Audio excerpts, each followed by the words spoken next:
大家想唔想知道袋裏面有啲法寶啊？係呢樣嘢，你哋肯定以為佢係一支唇膏啦。我係同韓國嗰邊嘅皮膚學博士一齊研發緊一樣新嘅嘢，你估係咩嚟？今年我希望試緊，而家呢一個係一個板嚟嘅，佢未到真係一個實物，所以呢個試驗中嘅，你估係咩嚟？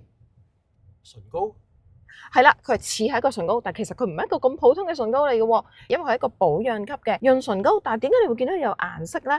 我當時同呢一位韓國皮膚嘅博士傾啦，我話其實我一路咧都好想行出街嗰時咧，就算我唔化妝或者化妝都好，可唔可以個唇係一個好天然、好自然嘅一啲好誘人嘅粉紅色咧？而我好怕一啲唇膏咧有好多 chemical，咁所以我同佢傾嘅時候，我話我希望可以用到一啲好天然嘅植物、天然嘅水果。當我搽喺個嘴嘅時候，甚至乎食落肚都唔怕嘅，全部嘅成分都要係唔可以傷皮膚，要最好嘅。咁所以呢支潤唇膏咧，我就話要用天然嘅嘢入手，希望搽落個唇度嗰時咧，每個人可唔可以有佢獨特嘅 character 出翻嚟咧？就係根據我哋個皮膚唇部嗰個熱力，就會我搽嘅時候咧，可能我係一個蜜桃色，咁你搽嘅時候就可能係一個紅蘋果嘅顏色。所以呢一支就而家研發中，希望佢真係可以面世嘅。大家想唔想研發得到呢個成功啊？你哋中唔中意啊？如果真係想要嗱，即係我唔知出唔出到啊，咁啊等我努力繼續研發。希望有一日咧，佢會可以出現到嘅呢一樣嘢。